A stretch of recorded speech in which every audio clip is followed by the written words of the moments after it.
स्वागत है दोस्तों आप सभी का इन टुडेज माय ब्लॉग। उम्मीद करता हूँ you all are very fine.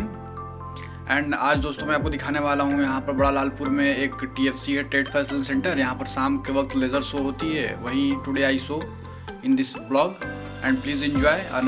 And I also know that my English is very good, please don't appreciate मी। यहाँ के बारे में मैं तो इंग्लिश में बताना बहुत कुछ चाहता हूँ, लेकिन you all people not understand my English, that's why not explain very much. चौचक अंधेरा हो गया एकदम पूरा। शुरू होगा लेजर शो। कहाँ भोजपुरी गाना बजाने लगे थे? अबे भोजपुरी गाना बजा रहे थे। देखिए शायद स्टार्ट हो गया, वही शाम को 6 साढ़े 6 बजे करीब स्टार्ट होता है ये भाई। शुरू हुआ कि ऐसा ही गाना नहीं बजता रहेगा ये, क्या है प्रकट हो जाइए महाराज, अब सब्र की बातें टूट चुकी हैं महाराज, प्रकट हुई है अब।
कहते हैं कि एक बार भगवान शिव अपनी पत्नी पार्वती जी के साथ बैठे थे कि समय की शुरुआत हुई और वो पावन स्थान काशी कहलाया।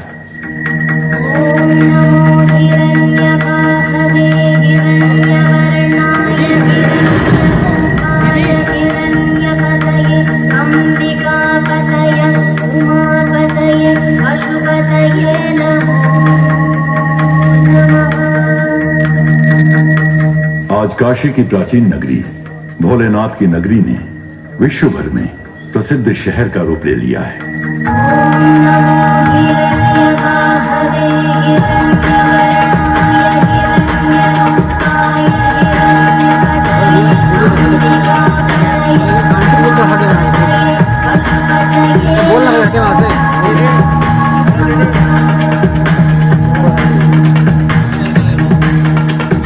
काशी, वाराणसी और बनारस।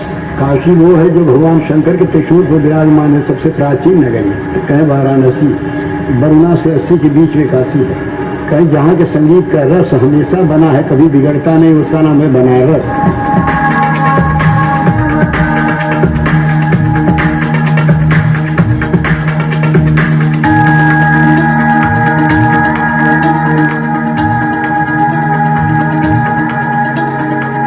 अपने में सारा ब्रह्मांड समेटे हुए काशी हमारी संस्कृति और सभ्यता की अमूल्य धरोहर ही नहीं, अपितु समस्त काशीवासियों की कर्मभूमि भी है।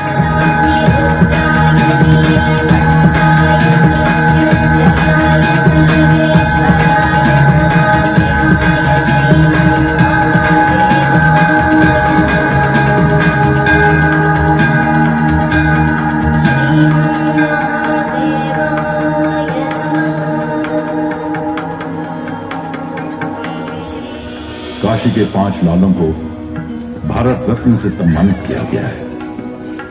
ये 5 महानुभाव हैं डॉक्टर भगवान दास, भारत के दूसरे प्रधानमंत्री, श्री लाल बहादुर शास्त्री, विश्व प्रख्यात पंडित रविशंकर, उस्ताद बिस्मिल्लाह खां और बनारस हिंदू विश्वविद्यालय के रचयिता पंडित मदन मोहन। जय हो मालवीय जी। काशी के निकट लम्ही गांव में जन्मे मुंशी प्रेमचंद हिंदुस्तानी साहित्य के महानतम लेखकों में से एक हैं और काशी के एक अनमोल रत्न भी।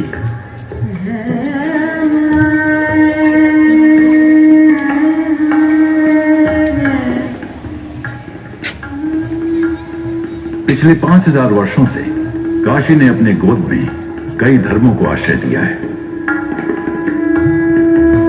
आज काशी को मंदिरों की नगरी के नाम से भी जाना जाता है।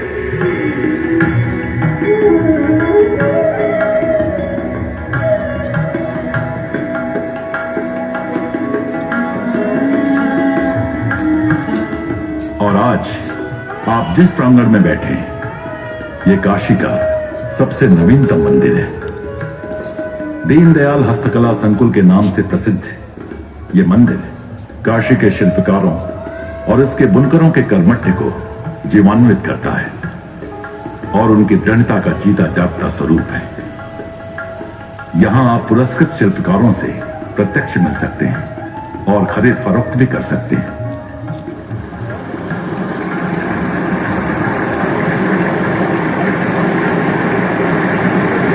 जैसे भागीरथ की कठोर तपस्या के बाद गंगा ने पृथ्वी पर आकर राजा सगर के 60,000 पुत्रों को मोक्ष प्रदान किया था, ठीक उसी प्रकार काशी और उसके आसपास के शिल्पकारों और बुनकरों को सबल बनाने में यह संकुल एक अहम भूमिका निभा रहा है और उन्हें लाभान्वित कर रहा है।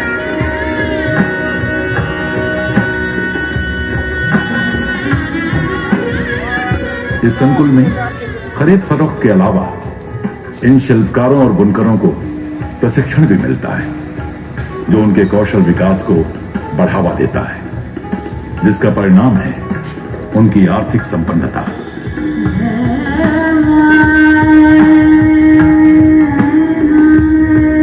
काशी के घाट, यही घाट जिसके किनारे बैठकर कभी गोस्वामी तुलसीदास ने रामचरितमानस की रचना की। इसकी सर्पीली गलियां और यहां की जीवन शैली को दर्शाता यह संकुल एक आधुनिक केंद्र है जहां से शिल्पकार और बुनकर अपने अपने जीवन को संवार सकते हैं और अपने लुप्त होते शिल्प को एक नया रूप दे सकते हैं, अपने जीवन को एक नए मार्ग पर अग्रसर कर सकते हैं। काशी उन गिने चुने शहरों में से एक है जिसे विश्व भर में अपनी बौद्धिक संपदा के लिए ख्याति प्राप्त है। काशी की बौद्धिक संपदा और उससे जुड़े हस्तशिल्प पूरी तरह से मानवता का प्रतीक है। ये संपदा हमारे जीवन का प्रतिबिंब है और जैसे एक मानव शरीर की संरचना होती है, वैसे ही यहाँ के शिल्पकार बुनकर, पिरोकर, जोड़कर एवं बनाकर अपनी कला को एक नया और सजीव रूप देते हैं।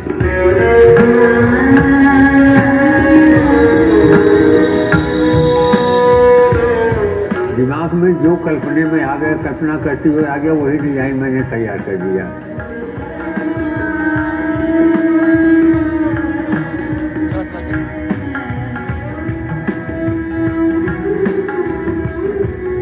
जैसे भगवान शिव ने काशी के चारों ओर गंगा का मार्ग बनाया, वैसे ही यहाँ के शिल्पकार अपनी कला से और अपने परिजनों के लिए एक नए मार्ग का निर्माण करने में एकजुट हैं।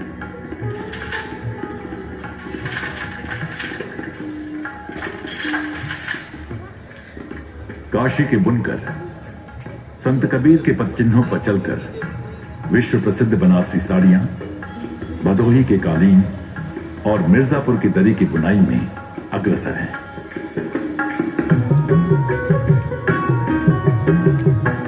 निजामाबाद के कुम्हार ठीक उसी प्रकार से अपने चाक से मिट्टी को रूप देकर सजीव करते हैं, जिस प्रकार समुद्र मंथन से अमृत की प्राप्ति हुई थी। जब इस भवन की नींव रखी गई और निर्माण हुआ, तब यह सोचा गया था कि इस संकुल द्वारा काशी से लगे और अपनी अपनी बौद्धिक संपदा के लिए प्रख्यात जिले भदोही, मिर्जापुर, गाजीपुर, सोनभद्र, कौशाम्बी, प्रयागराज, जौनपुर और चंदौली के बुनकर और शिल्पकार करीब 15 लाख शिल्पकारों और बुनकरों को उनके लुप्त होते शिल्प को एक नया जीवन दान मिलेगा। और ये काफी मायनों में सच होता नजर आ रहा है।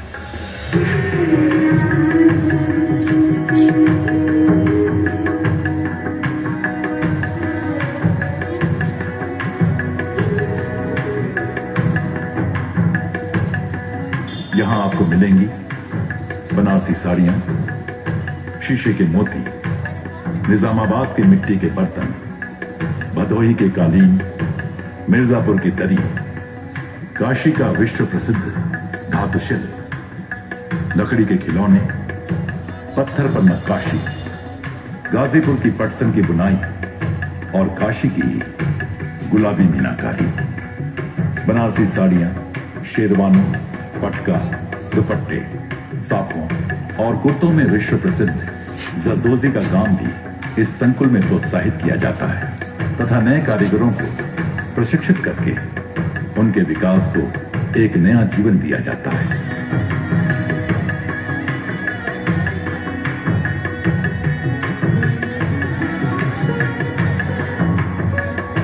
काम करने में इन लोगों का मन लग रहा है कि कम से कम ज़रूरत पे पैसा मिल रहा है। जो शौक है ये लोग अपना पूरा कर रहे हैं, अपने बच्चों को पढ़ा लिखा रहे हैं।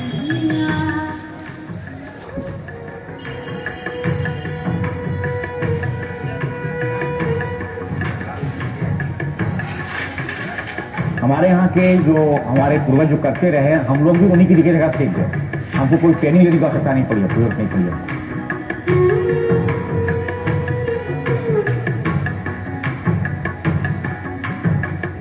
पुरानी चीज को फिर से हमने जिंदा किया और आज लोग ढूंढते हुए हमारे पास आते हैं।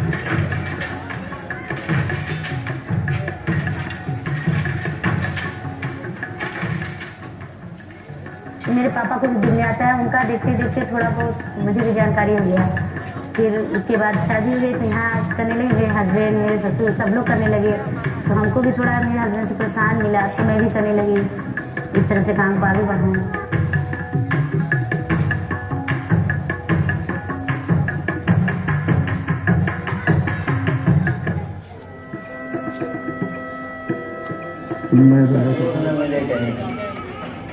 काशी आज एक कर्मभूमि है और उसके शिल्पकार और बुनकर इस नए अवसर का पूरा लाभ उठाने के लिए अग्रसर है।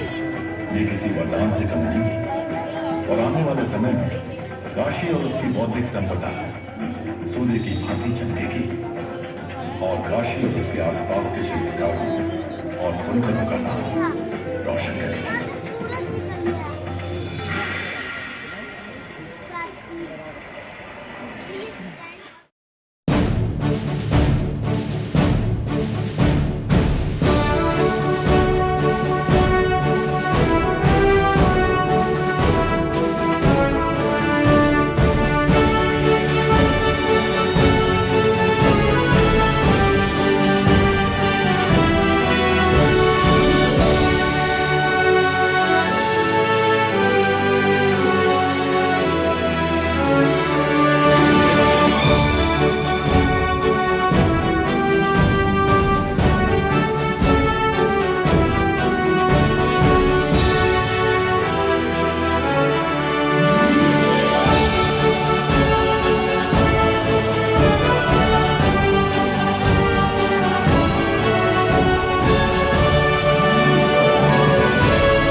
बहुत अच्छा लगा दोस्तों आज का प्रोग्राम यहाँ का। उम्मीद करता हूँ आप लोगों को भी बहुत अच्छा लगा होगा। एक तो इसमें और एक अच्छी चीज़ लगी कि शुरू हुई वंदे मातरम से और अंतिम हुई वो जनगण मन से, और एक सेपरेट वीडियो में मैं पूरा इसका यहाँ टूर दूंगा यहाँ का।